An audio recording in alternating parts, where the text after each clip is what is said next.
Mom chuckled. No surprise you're still unmarried at 35. I grinned and replied, funny thing, I've been married for 3 years. You just never got the invite. The family photo slipped right out of her hands.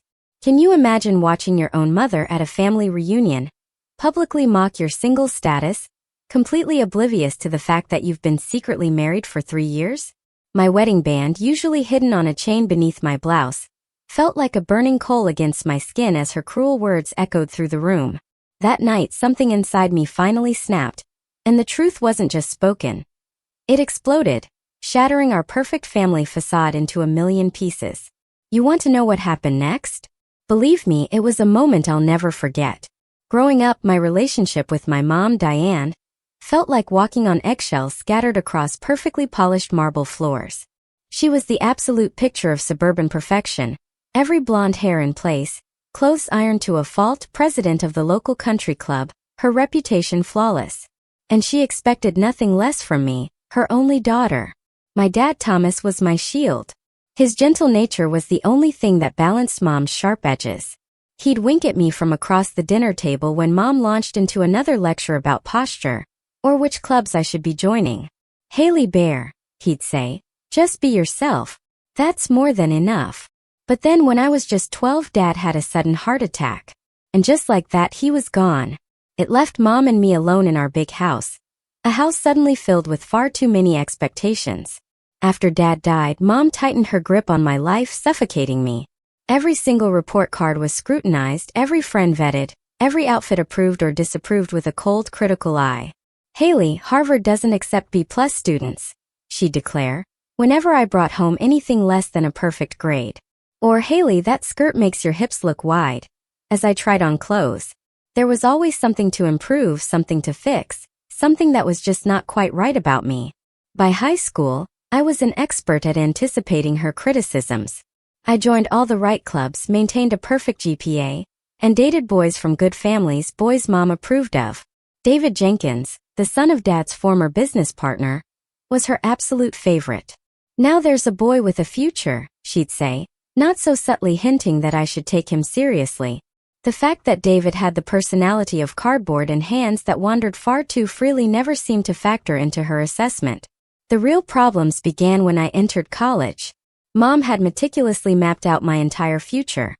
An Ivy League education, a degree in law or medicine, and marriage to someone from our social circle by the age of 25. I dutifully attended Columbia as she wished, but in a quiet act of rebellion, I chose to study English literature instead of pre-law. Poetry won't pay the bills, Haley, she'd sigh, that disappointed sound I'd come to dread. By the time I graduated, the pressure to find this perfect match had become truly unbearable. Mom would arrange dinner parties, conveniently inviting the eligible sons of her friends. Margaret's son just made partner at his law firm, she'd whisper, loud enough for everyone to hear. Or, James just bought a summer house in the Hamptons. Isn't that wonderful? Each potential suitor was paraded before me like prize cattle at an auction, and I just wanted to disappear. And if I dared to date someone of my choosing, Mom found ways to sabotage it. She accidentally mentioned my childhood bedwetting problem to Michael during dessert, watching with thinly veiled glee as he choked on his creme brulee. She questioned Paul's career prospects so aggressively that he never called again. And when I brought home Tony, a brilliant art historian I met in graduate school, she simply looked him up and down and said, I suppose some women don't mind being the breadwinner, effectively ending that relationship before it even had a chance. The comparisons to other daughters were constant, and they were cutting.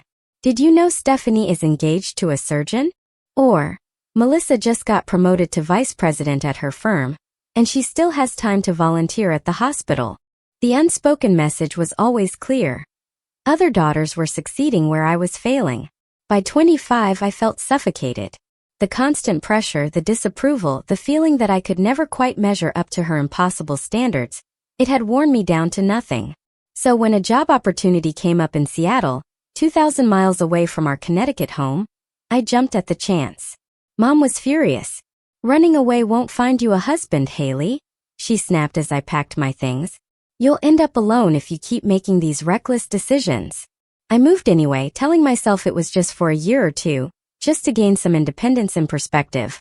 The truth was, despite everything, a part of me still longed for her approval. Every accomplishment, every small success in my new life, I measured against one question. Would this finally be enough to make Mom proud? But as the distance between us grew, physical and emotional, I began to breathe more freely, to discover who I was beyond the confines of her expectations. What I didn't know then was that 3,000 miles wouldn't be far enough to escape the shadow of her disapproval. Nor did I realize that my search for independence would lead me to the love that would change everything. I met Adam Hayes exactly 6 months after moving to Seattle. It was my first day at Horizon Technologies, a mid-sized software company where I'd been hired as the communications director. I was completely lost in the maze of identical corridors, already 10 minutes late for my first meeting, when I literally crashed into him, spilling my coffee all over his wrinkled blue shirt. "Oh my God, I am so sorry," I gasped, mortified as the dark stain spread across his chest. He looked down at the mess, then back at me with the most genuine smile I had ever seen. "This shirt was due for retirement anyway," he said, extending his hand. Adam Hayes, lead software engineer, and now walking coffee advertisement. There was something immediately disarming about him. He was tall, with unruly dark hair that looked like he'd forgotten to comb it, glasses that kept sliding down his nose, and a relaxed demeanor that contrasted sharply with the high-strung personalities I had grown up around. Adam showed me to my meeting, and then offered to give me a proper tour of the office afterward. That tour somehow extended to lunch, where I learned he had grown up in a small town in Oregon, the son of a high school teacher and a nurse. He had put himself through college with scholarships and part-time jobs. And now, at 32, he was respected in his field but completely uninterested in climbing the corporate ladder. "I just want to build things that help people," he said simply. The titles and corner offices never interested me much. I could already hear my mother's assessment. No ambition, no family connections, probably no savings account. But something about his authenticity drew me in. We became friends, first grabbing lunch together in the office cafeteria, exchanging emails about work projects, occasionally meeting up with other colleagues for happy hour. It was during one of those happy hours 3 months after we met that Adam and I found ourselves the last two people at the table. Our conversation drifted from work to books to music to childhood dreams. I told him about my secret passion for photography, something I had abandoned because Mom thought it was a hobby, not a career. He listened with genuine interest, then insisted we leave immediately to buy me a camera. "Life is too short not to do what you love, even if it's just on the weekends," he said as we left the electronics store, clutching a box containing my first professional camera. That night, as he walked me to my door, Adam kissed me for the first time. It was gentle and questioning, giving me every opportunity to pull away. Instead, I leaned in, feeling something click into place that I hadn't known was missing. Our relationship blossomed over the next 6 months. We hiked through the lush forests surrounding Seattle, explored tiny bookstores tucked away in forgotten corners of the city, and spent rainy Sundays cooking elaborate meals in his small but cozy apartment. Adam encouraged my photography, framing my pictures and hanging them on his walls, proudly showing them to friends who visited. For the first time in my life, I felt seen for who I was, not for who someone wanted me to be. Adam never tried to change me or mold me into some idealized version of myself. He loved my quirks, listened to my dreams, and made me feel like I was enough just as I was. Of course, I knew the honeymoon phase wouldn't last forever. The real test would come when Adam met my mother. I put it off as long as possible, making excuses about busy schedules and bad timing. But when Mom announced she would be visiting Seattle for a conference, there was no avoiding it any longer. I spent days preparing Adam for what was coming. "She can be critical," I warned. "She has very specific ideas about the kind of person I should be with." Adam squeezed my hand. "Haley, I love you. Your mom might not approve of me right away, but I'm not going anywhere. We'll figure it out together." The dinner was every bit the disaster I had anticipated. Mom arrived at the restaurant 15 minutes early, immaculately dressed in a designer suit that made my carefully chosen outfit look shabby by comparison. Her eyes narrowed slightly when Adam stood to greet her, taking in his casual button-down shirt and lack of tie. "So, Adam," she began after the briefest of introductions, "Haley tells me you work with computers. Is there much future in that?" It was the first volley in what became a 3-hour interrogation. She questioned his education. A state school? How quaint. His family background. Teachers are so underappreciated, though I suppose it explains your salary expectations. And his 5-year plan. So no aspirations to management? How unusual for a man your age. Adam remained polite throughout, answering her questions thoughtfully and even attempting to find common ground. But Mom wasn't interested in common ground. She was conducting an assessment, and it was clear from her tight smiles and pointed questions that Adam was failing spectacularly. By dessert, I was fighting back tears of humiliation.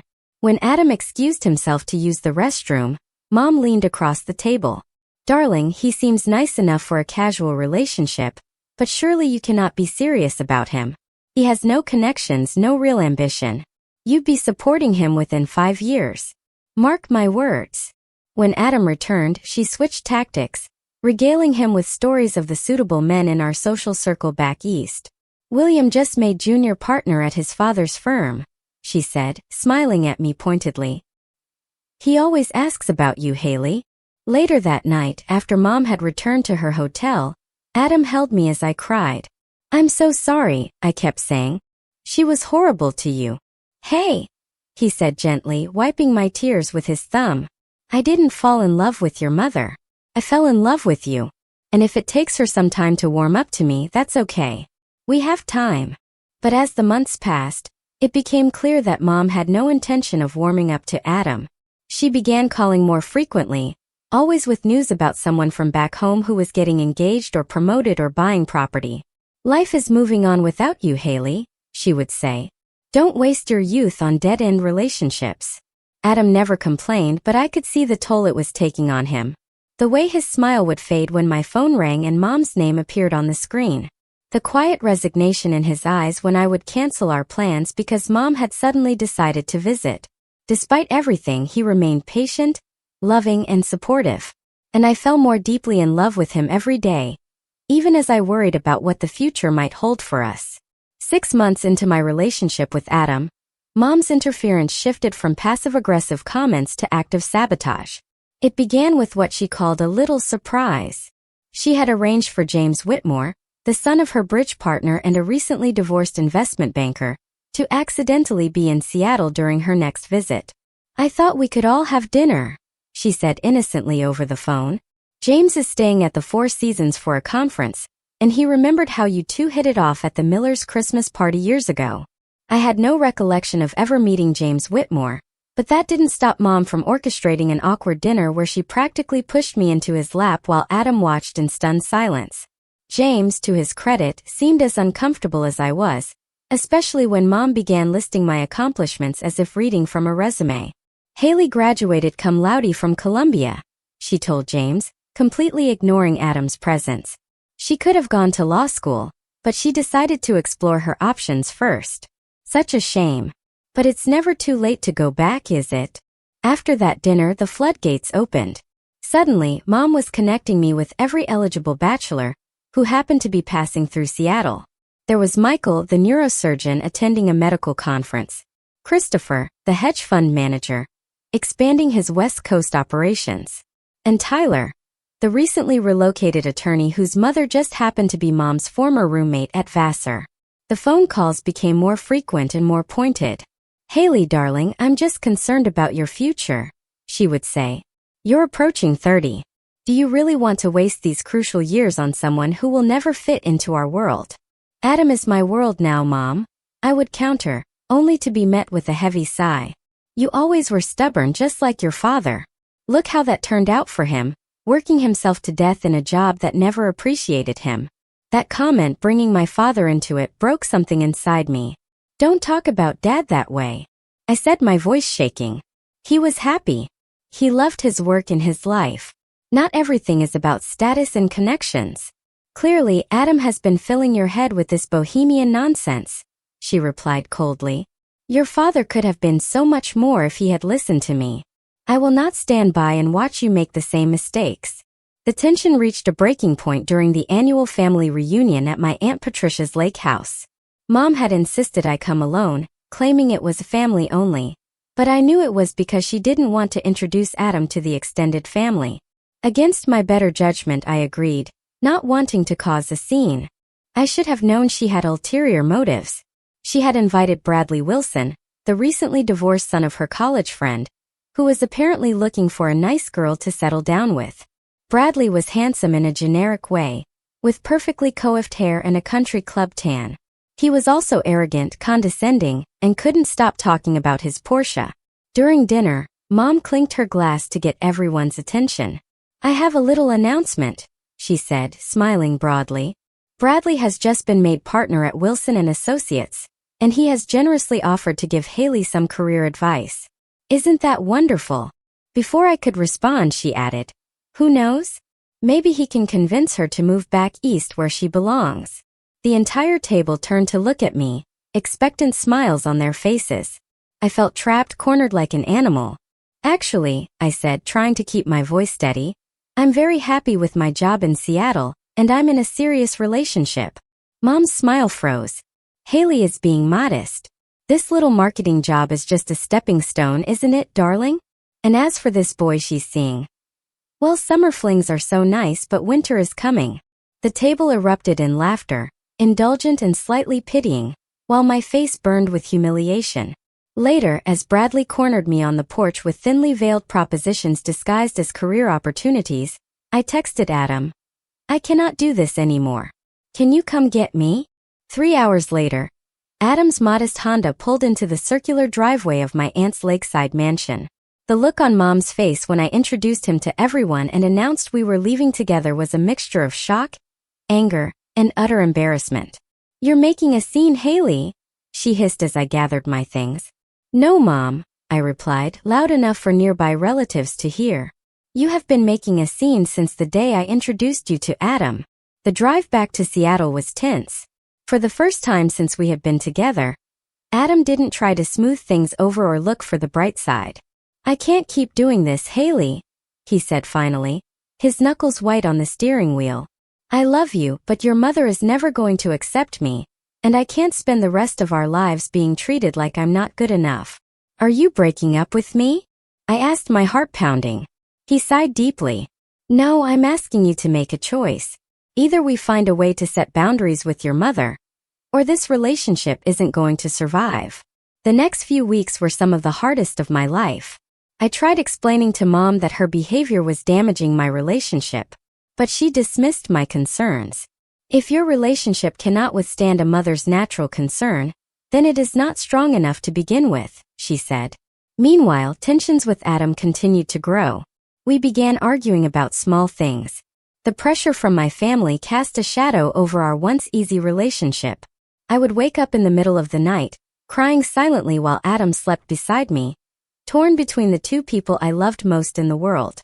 The breaking point came when Mom showed up unannounced at my apartment one Sunday morning. Adam and I had been enjoying a lazy breakfast when the doorbell rang. There stood Mom, designer suitcase in hand, announcing she had decided to spend some quality time with me. For the next week, she dominated every conversation, criticized everything from my apartment decor to my job performance, and made it impossible for Adam and me to have any private time. When Adam suggested we all go to dinner to clear the air, Mom declined, claiming she had a headache, only to call an hour later asking me to come home because she was feeling lonely. After Mom finally left, Adam and I had the biggest fight of our relationship. "She's never going to stop, Haley," he said, pacing our small living room. "She'll keep interfering until she gets what she wants, which is us breaking up." "What am I supposed to do?" I cried. "She's my mother. And I want to be your husband," he shouted back, then stopped abruptly, looking as surprised by the words as I was. In the stunned silence that followed, we both realized we had reached a crossroads. Something had to change or we would lose each other. Neither of us knew then just how dramatic that change would be, or how it would alter the course of both our lives forever. 2 months after our fight, Adam and I took a weekend trip to the San Juan Islands. The tension with my mother had created a strain between us that we were both eager to escape, if only for a few days. We stayed in a small cottage overlooking the water, spent our days hiking through forests of towering pines, and our evenings watching the sunset paint the sky in brilliant oranges and pinks. On our second night, Adam suggested a walk along the beach after dinner. The moon was full, casting a silver path across the dark water. We walked hand in hand, the only sounds, the gentle lapping of waves against the shore and the distant cry of seagulls. Do you remember the first time we went to the coast? Adam asked, stopping to pick up a smooth stone and skip it across the water. I smiled at the memory. You tried to impress me with your surfing skills and ended up with a bloody nose. He laughed. Not my finest moment. But you took care of me, and that's when I knew. Knew what? That you were the one I wanted to spend my life taking care of, and being taken care of by. Before I could respond, Adam was down on one knee, pulling a small velvet box from his pocket. Inside was a ring with a modest diamond surrounded by tiny sapphires that matched the color of the sea behind him. Haley Anderson, he said, his voice trembling slightly. I have loved you since the moment you spilled coffee all over my favorite shirt. I love your kind heart, your quiet strength, your determination to see the good in people, even when they make it difficult. He took a deep breath. I know things have been hard with your family, but I promise to stand by you through whatever comes next. Will you marry me? Tears filled my eyes as I nodded, unable to speak. When he slipped the ring onto my finger, it felt right, in a way few things in my life ever had. We spent the rest of the evening making plans, dreaming about our future together, deliberately avoiding the elephant in the room. How my mother would react. Reality crashed back in the moment we returned to Seattle. The weight of what was coming settled on my shoulders like a physical burden. I knew I had to tell my mother about the engagement, and I knew it would not go well. After 3 days of putting it off, I finally called her on a Wednesday evening. My hands were shaking so badly I could barely hold the phone. Haley, darling, what a nice surprise, she answered, her voice warm for once. I was just thinking about you. Patricia's daughter just got engaged to the most wonderful boy from Greenwich. His family owns that publishing company, you know the one. I took a deep breath. Mom, I have some news too. Adam asked me to marry him, and I said yes. The silence that followed was so complete I thought the call had dropped. Then came her voice, cold and controlled. I see. And when did this happen? Last weekend. We went to the San Juan Islands and... Have you set a date? She interrupted. Not yet. We were thinking maybe next spring or so. There's still time to reconsider, she cut in again. Darling, engagements break all the time. No one would think less of you. I gripped the phone tighter. Mom, I am not breaking the engagement. I love Adam, and we are getting married. Haley Elizabeth Anderson, she said, her voice dropping to a dangerous whisper. You cannot possibly be serious about marrying that nobody. What about your future? What about children? Do you want them growing up without the advantages you had? Adam is not a nobody, I said, feeling my temper rising. He is brilliant and kind and loves me for who I am, not who he wants me to be. Is that a dig at me? She asked sharply. After everything I have done for you, I have only ever wanted what is best for you. No, Mom. You have only ever wanted what you think is best for me. There is a difference. The conversation deteriorated from there. Mom alternated between icy fury and tearful manipulation, telling me I was throwing away my future, that I would regret this decision, that I was breaking her heart. Your father would be so disappointed, she said, delivering the cruelest blow she could think of. Dad would have loved Adam, I countered, tears streaming down my face. He would have seen what a good man he is. Well, your father is not here, is he? And I am telling you this is a mistake. If you marry that man, Haley, do not expect me to be there. In fact, do not expect me to be in your life at all. Her final words left me cold. If you choose him over your family, Haley, do not ever call me mother again. The line went dead, and I collapsed onto the floor, sobbing uncontrollably. That was how Adam found me an hour later when he came home from work. He held me as I told him everything through hiccuping sobs. She said she would disown me, Adam. She said not to call her mother anymore. Adam's face was grim, but his voice was gentle. Haley, I love you more than anything, but I need you to be sure. If you want to call off the engagement, I will understand. I looked up at him through swollen eyes. Is that what you want? No, he said firmly. I want to marry you. I want us to build a life together. But I don't want to be the reason you lose your family. I thought about my mother's ultimatum, about her constant criticism and manipulation, about the way she had never accepted the choices I made for myself. Then I thought about Adam, who had loved and supported me unconditionally, who had never tried to change me or mold me into someone I was not. You are not the reason, I said finally, my voice raw. I am not calling off the engagement, Adam. I want to marry you. But what? I took a deep breath, the kernel of an idea forming. But I don't think I can face a big wedding with her there, or worse, with her making everyone miserable. What would you think about eloping? Just us, somewhere beautiful without all the drama. Adam studied my face carefully. Are you sure that's what you want? Not just to avoid your mother, but really what you want for our wedding? I nodded, feeling a strange sense of relief wash over me. Yes, just us making promises to each other. That's all that matters to me. 2 weeks later, we were married in a small ceremony on the same beach where Adam had proposed. His parents were there, along with his sister and her husband, and my 2 closest friends from Seattle. It was simple, intimate, and perfect in every way, except for the hollow space where my family should have been. As we exchanged vows with the sound of waves crashing behind us, I made another silent promise to myself. I would not let my mother's absence taint this day or our future together. I was choosing happiness, choosing love, choosing Adam. It was the hardest decision I had ever made. But standing there looking into the eyes of the man who loved me completely, I knew it was the right one. What I didn't know then was that this decision would set in motion a chain of events that would force me to live a double life for the next 3 years.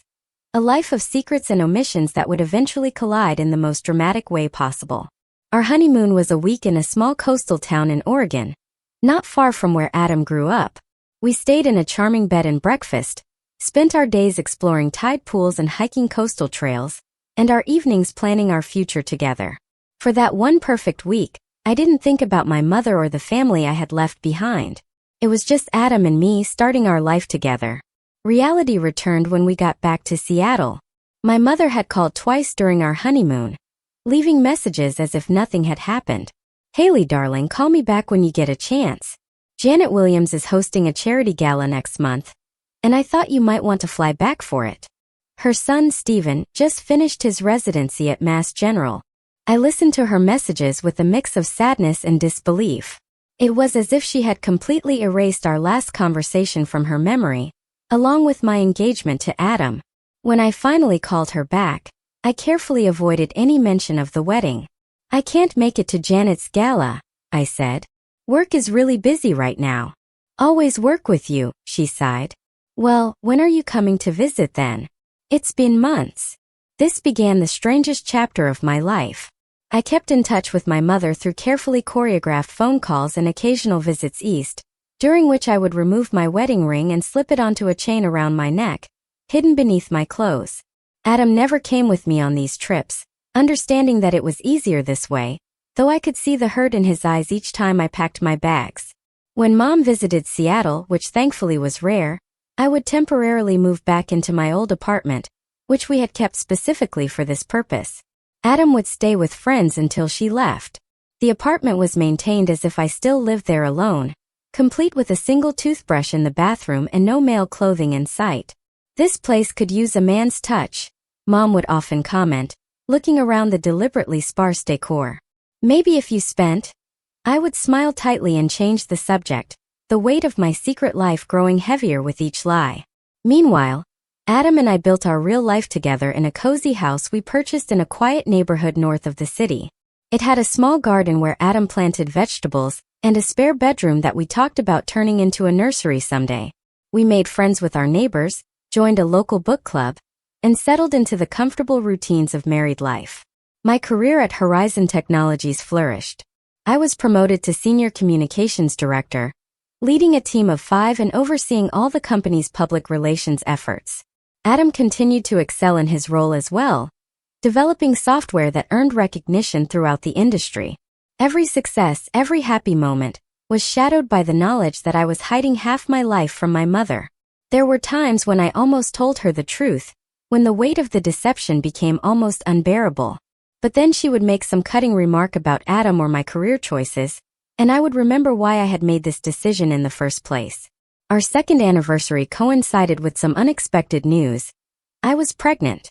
Adam and I had been trying for a few months, but the reality of it still took my breath away. As the doctor confirmed what the home test had suggested, Adam squeezed my hand so tightly I thought he might break it, his face a mixture of joy and disbelief. "We're going to be parents," he whispered as we left the doctor's office, one hand protectively on my still flat stomach. The pregnancy brought our double life into sharp focus. How could I hide a child from my mother? Would I pretend to be a single mother? Would I continue the elaborate charade, now with a baby involved? The questions swirled in my mind as my body changed and our baby grew. We found out we were having a girl during the 20-week ultrasound. Adam cried when the technician pointed to the screen and said, "Congratulations, it's a girl." That night, as we lay in bed discussing names, the reality of what I was doing hit me with full force. "My mother doesn't even know she's going to be a grandmother," I said, tears filling my eyes. "What kind of person does that make me?" Adam held me close. "It makes you someone who had to make an impossible choice. You did what you had to do to protect yourself and our family. That doesn't make you a bad person." Lily Grace Hayes was born on a rainy Tuesday in October. 7 pounds, 2 ounces of perfect baby girl with Adam's dark hair and my green eyes. Holding her for the first time, I felt a love so fierce and protective it took my breath away. I also felt a renewed sense of grief for what my mother was missing, and what Lily would miss by not knowing her grandmother. I sent Mom a text the day after Lily was born, a carefully worded message that made no mention of Adam or marriage. "Mom, I have some news. You're a grandmother. I had a baby girl yesterday, Lily Grace. We're both doing well." Her response came hours later, a flurry of shocked questions and barely concealed judgment. "A baby? Haley, what are you talking about? Whose baby? Are you saying you had a child out of wedlock? Who is the father? Why am I just hearing about this now?" I didn't answer her calls for 3 days, using the excuse of recovery and newborn care to avoid the conversation I knew was coming. When I finally did speak to her, I gave her the edited version of the truth. Yes, I had a baby. No, I was not in a relationship with the father, technically true, as I was in a marriage, not just a relationship. Yes, I was planning to raise her on my own, with the support of my husband, which I did not mention. Mom was predictably horrified. "This is what happens when you move across the country away from your family and proper influences," she said, her voice cold with disapproval. "I knew Seattle would lead to trouble." "Well, you have made your bed, Haley. I suppose now you will have to lie in it." She didn't ask to visit, and I didn't invite her.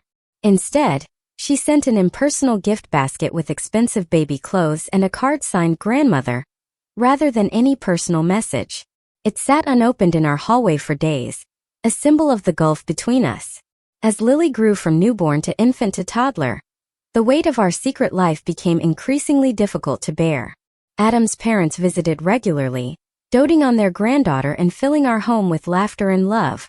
My side of the family remained a conspicuous absence, explained away to friends with vague references to complicated family dynamics. The logistics of maintaining our charade grew more challenging. When Mom did occasionally visit Seattle, the temporary moves back to my old apartment now included packing up not just my things, but all evidence of Lily as well. I would tell Mom that Lily was staying with a friend for a few days, or that she was with her father for visitation. The lies piled upon lies, creating a precarious tower that I knew could not stand forever. Each deception required another to support it, until I could barely keep track of what I had told to whom. The strain began to show in my relationship with Adam, in the dark circles under my eyes, in the way I would sometimes find myself staring at Lily and wondering if I was teaching her that it was okay to hide who you really are. By the time Lily turned 2, I was exhausted by the double life. Adam and I had begun discussing whether it was time to tell my mother the truth, to stop living in the shadows, regardless of the consequences. But every time I worked up the courage, something would happen to remind me why I had made this choice in the first place. A cutting remark from Mom about single motherhood, a pointed question about when I was going to get my life together and find a proper father for Lily. As Lily's 3rd birthday approached and my 35th birthday loomed on the horizon, the annual family reunion invitation arrived in my email. This year, it would be held at my mother's house, A command performance that I knew I could not avoid without raising suspicions. Little did I know that this reunion would be the catalyst that would finally bring my two worlds crashing together, forcing me to confront the truth I had been hiding for 3 long years. I arrived at my mother's Connecticut home on a Friday afternoon in June, alone as always. Lily and Adam had remained in Seattle, a separation that felt more painful than ever. Mom greeted me at the door with air kisses and a critical once-over. "Darling, you look tired," she said, ushering me into the foyer. "Is that child keeping you up at night still? At 3, she really should be sleeping through." "Lily sleeps fine, Mom," I replied, setting down my suitcase. "It's just been busy at work." The house was immaculate as always. Every surface gleaming, fresh flowers arranged just so in crystal vases. Family photos lined the hallway, carefully curated snapshots of a life that existed only in my mother's mind. There I was in my graduation cap and gown, standing between Mom and Dad, his arm around my shoulders, his smile proud and genuine. There was Mom at some charity event, elegant in black tie attire. Conspicuously absent were any photos of Lily, my own daughter, relegated to a secret that didn't fit the narrative of our perfect family.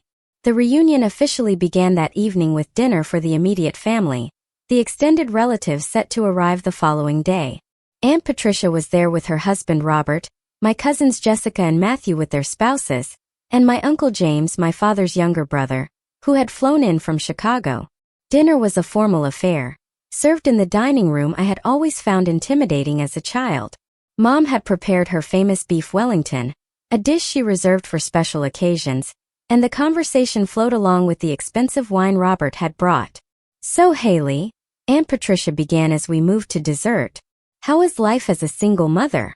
It must be so difficult managing everything on your own." I felt my cheeks flush. "It is challenging sometimes, but we're doing well."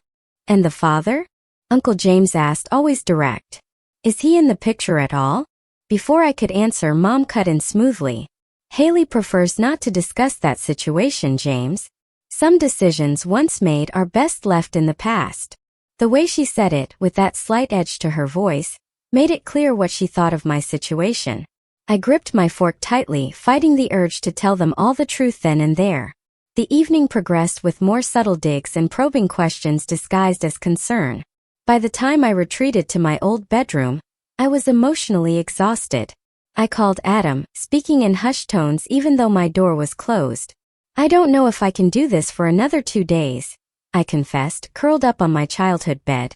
"Mom keeps making these comments, and everyone looks at me like I'm some cautionary tale." "Then tell them," Adam said simply. "Tell them the truth, Haley. Or come home. You don't have to stay there and take this." I sighed, looking around the room that had once been my sanctuary, and now felt like a museum to a person I no longer was.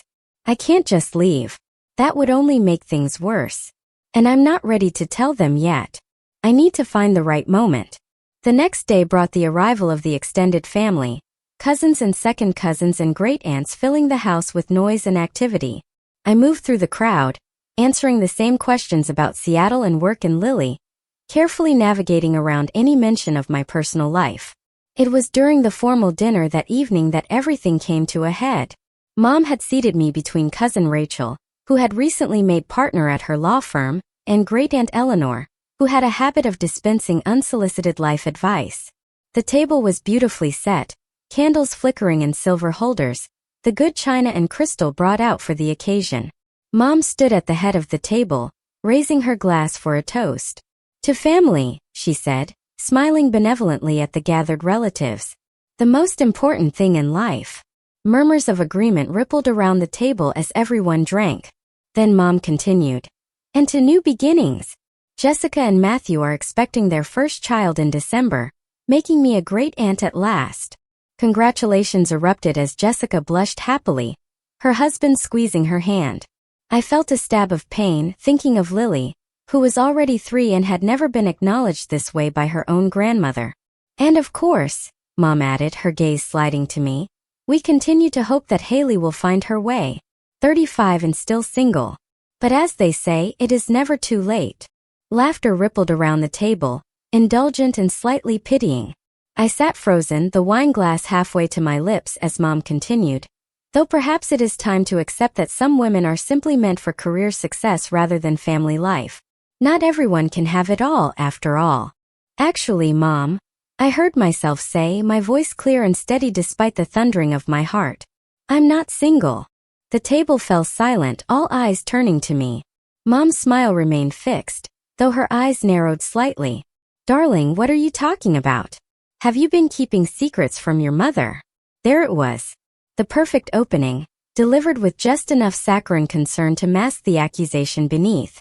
Something snapped inside me. 3 years of lies and pretense and hidden resentment, finally breaking free. Yes, I have, I said, setting down my glass carefully. I have been married for 3 years. The silence that followed was absolute. Mom's smile froze, her face a mask of confusion and disbelief. What are you saying, Haley? This is not funny. It's not a joke, Mom. I married Adam Hayes 3 years ago. The same Adam you said was not good enough for me. The same Adam who is Lily's father and my husband. Around the table, relatives exchanged shocked glances. Aunt Patricia's hand flew to her mouth. Uncle James let out a low whistle. That is not possible, Mom said, her voice rising slightly. You would have told me. You wouldn't have kept something like that from your own mother. Wouldn't I? I laughed, a sound without humor. You told me if I married him, I should never call you mother again. You gave me an ultimatum and I made my choice. I never said that, she protested, looking around the table for support. Haley is exaggerating. We had a disagreement about her boyfriend. That's all. Husband, I corrected. And you did say it. You said if I chose him over my family, not to call you mother anymore. So I did what you asked. I never told you I got married. I never told you Adam is Lily's father. I never told you about our house or our life together or any of it. Mom's hand trembled as she reached for the small clutch beside her plate. She opened it, removing a silver-framed photo she always carried. A family portrait taken at my college graduation. This is our family, she said, holding it up like evidence in a trial. Just us. That was 10 years ago, Mom. This is our family now. I pulled out my phone, opening to a recent photo of Adam, Lily, and me at the park, our faces close together, smiling in the sunlight. I held it out to her. Mom stared at it for a long moment. Then, suddenly, the frame slipped from her fingers, crashing to the table and sending shards of glass across the pristine white tablecloth. You lied to me, she whispered, her face pale. For 3 years you lied to my face. Yes, I admitted. I did. Because you gave me no choice. You made me choose between the man I love and my mother, and it broke my heart. But I chose Adam and it was the right choice. He loves me for who I am, not for who he wants me to be. Mom pushed back from the table abruptly, her chair scraping loudly against the hardwood floor. I think you should leave, she said, her voice shaking with anger or hurt or both.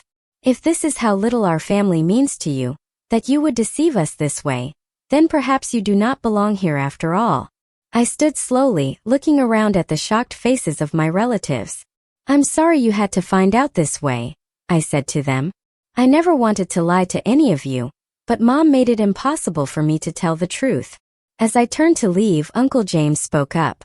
Diane, this is ridiculous. She's your daughter. Are you really going to throw her out for getting married? Stay out of this, James. Mom snapped. You have no idea what she has done. What she has done is create a family, Aunt Patricia said quietly. Is that really so unforgivable? Mom didn't answer, her back rigid as she stared out the dining room window. I gathered my purse and walked to the door, pausing for a moment. For what it's worth, Mom. I never wanted it to be this way. I always hoped someday you would accept Adam. Accept us. I guess I was wrong. I walked out of the dining room with as much dignity as I could muster, though my legs felt weak and my hands were shaking. As I climbed the stairs to pack my things, I heard the murmur of voices rise behind me, arguments breaking out among the family members. In my room, I quickly threw my belongings into my suitcase, tears blurring my vision. I called Adam, who answered on the first ring. Haley, what is wrong? I told them, I said, my voice breaking. I told everyone about us, about our marriage. Mom kicked me out. Are you okay? Where are you going to go? I'll get a hotel for tonight and fly home tomorrow, I said, zipping the suitcase closed. I'm so sorry, Haley, he said softly. I wish I was there with you. Me too, I whispered. As I carried my suitcase down the stairs, I found Uncle James waiting in the foyer. I'll drive you to a hotel, he said, taking the bag from me. This is not right, what Diane is doing. Thank you, I managed, grateful for the small kindness. As we walked to the door, Mom appeared from the dining room. Her face was composed now, but her eyes were red. So you're really leaving? She said, not quite a question. You asked me to, I replied simply. She nodded once, a sharp, jerky movement. You have made your choice clear, Haley. No, Mom. You made the choice for both of us 3 years ago. I just lived with the consequences. I walked out the door without looking back, though I could feel her eyes on me as Uncle James loaded my suitcase into his car. As we pulled away from the house, I caught a glimpse of her in the doorway, a small, rigid figure framed by light, watching her daughter leave for what might be the last time. In the car, Uncle James glanced at me. Your father would have liked Adam, you know. He never cared about all that status nonsense your mother is obsessed with. I nodded, unable to speak past the lump in my throat. We drove in silence to the hotel where Adam had already booked me a room. Before I got out of the car, Uncle James squeezed my hand. Give her time, Haley. She's stubborn, but she loves you. Eventually, she'll realize what she's losing. I didn't believe him then, too raw from the confrontation to imagine any path to reconciliation. As I checked into the hotel alone, my family celebrating without me just miles away, I felt both a profound sense of loss and surprisingly relief. The secret was out. The double life was over. Whatever came next, at least I would face it honestly with Adam by my side.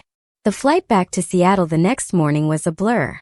I moved through the airport in a daze, replaying the previous night's events in my mind, analyzing every word, every expression, wondering if I could have handled things differently. By the time the plane touched down, I had cycled through grief, anger, guilt, and back again multiple times.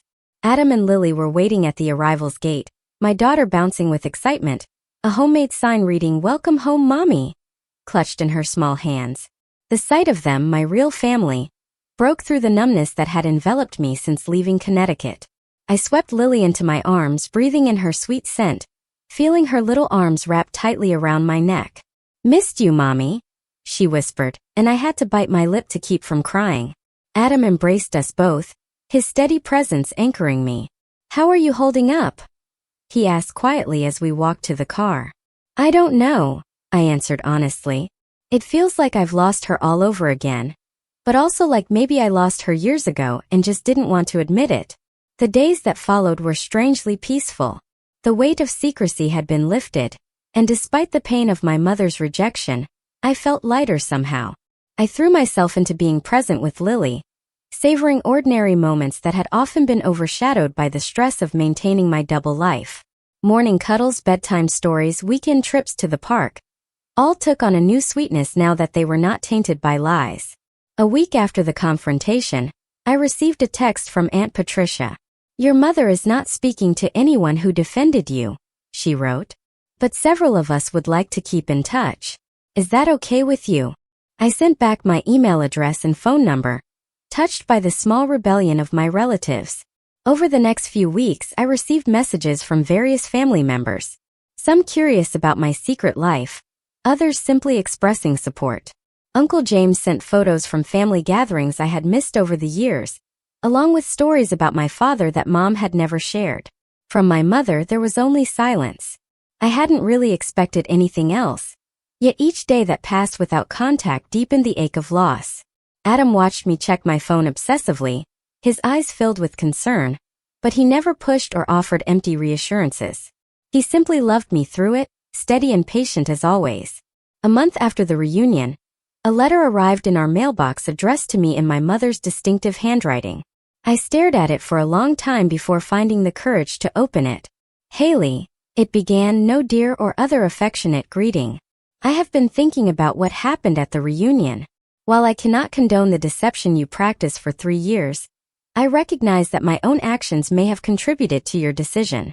Your father always said I was too rigid, too concerned with appearances. Perhaps he was right. The letter continued for several pages, alternating between justified anger at my lies and reluctant acknowledgement of her role in creating the situation. It was not exactly an apology, but it was more self-reflection than I had ever seen from her. "I don't know where we go from here," she concluded, "but I find I am not ready to lose my only child, or to continue missing out on my granddaughter's life. If you are willing, perhaps we could speak on the phone sometime." I cried as I read the letter, then read it again with Adam, analyzing every word for hidden meanings or manipulations. In the end, we decided together that it represented a genuine, if imperfect, olive branch. I called her the following Sunday. The conversation was stilted and awkward, both of us carefully avoiding anything that might trigger another confrontation. We talked about the weather, about her garden, about Lily's preschool. It was superficial, but it was a start. Those Sunday calls became a weekly ritual. Gradually, the conversations grew longer and more substantial. She asked questions about Adam, tentative at first, then with increasing interest. I shared stories about our life together, our home, our plans for the future.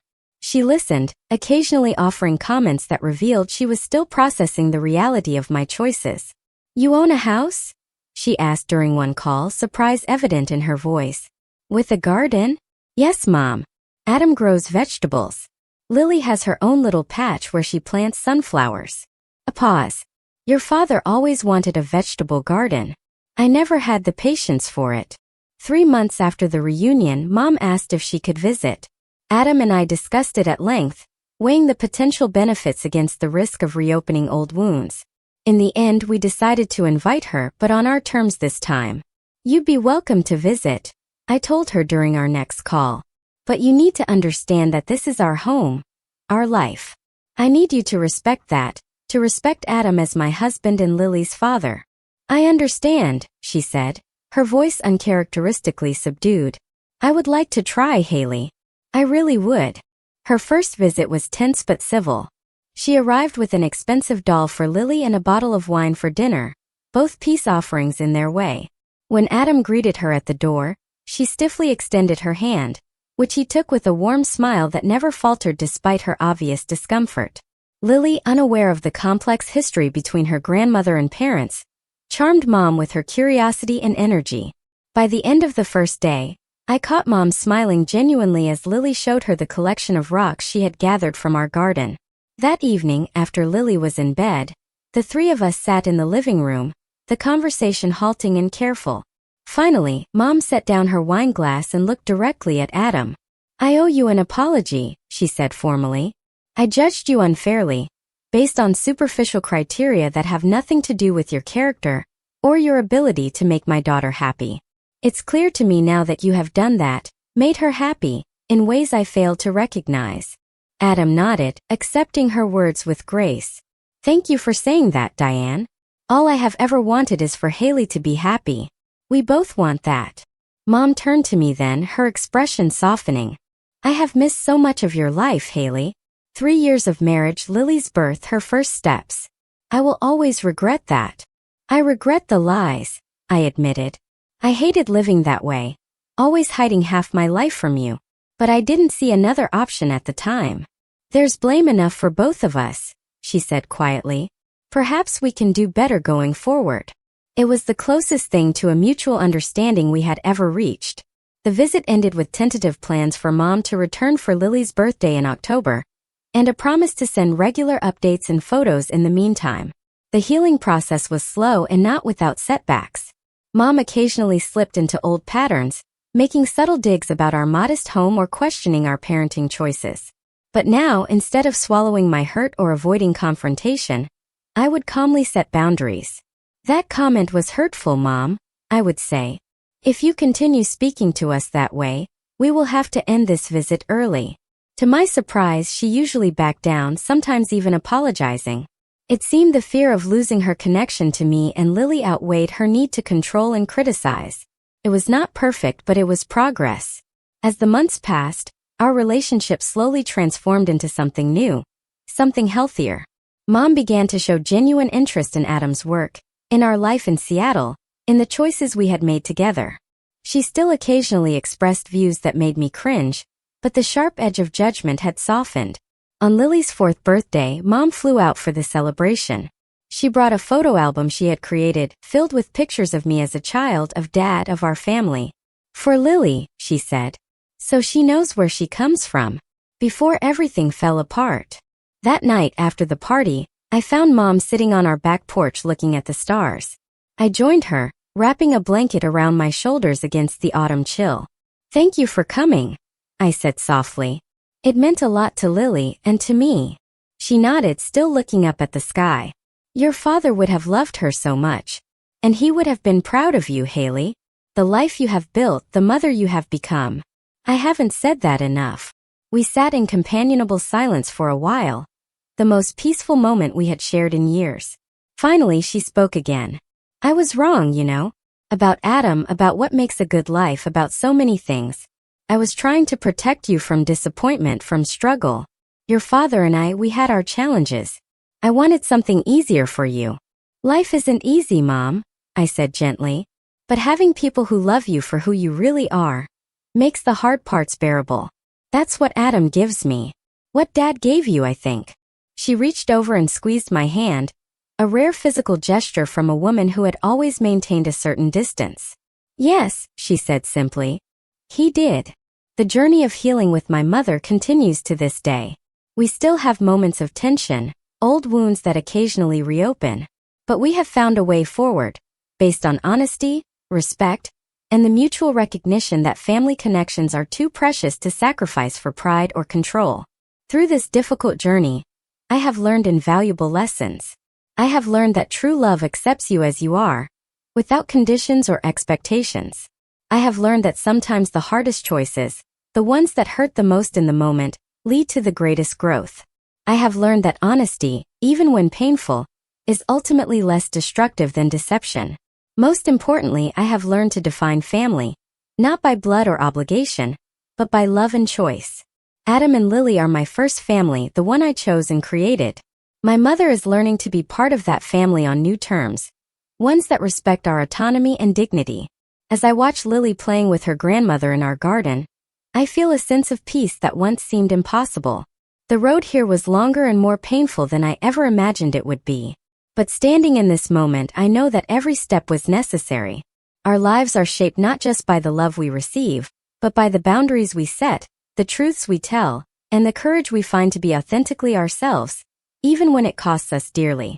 Sometimes the most loving thing we can do for ourselves and others is to stand firm in our truth, even when it hurts, because only then can real healing begin. Have you ever had to make a difficult choice between your family's expectations and your own happiness? How did you handle it? Share your story in the comments below, and don't forget to like, subscribe, and share if this resonated with you. Thank you for listening to my journey, and remember, sometimes the hardest choices lead to the most beautiful outcomes.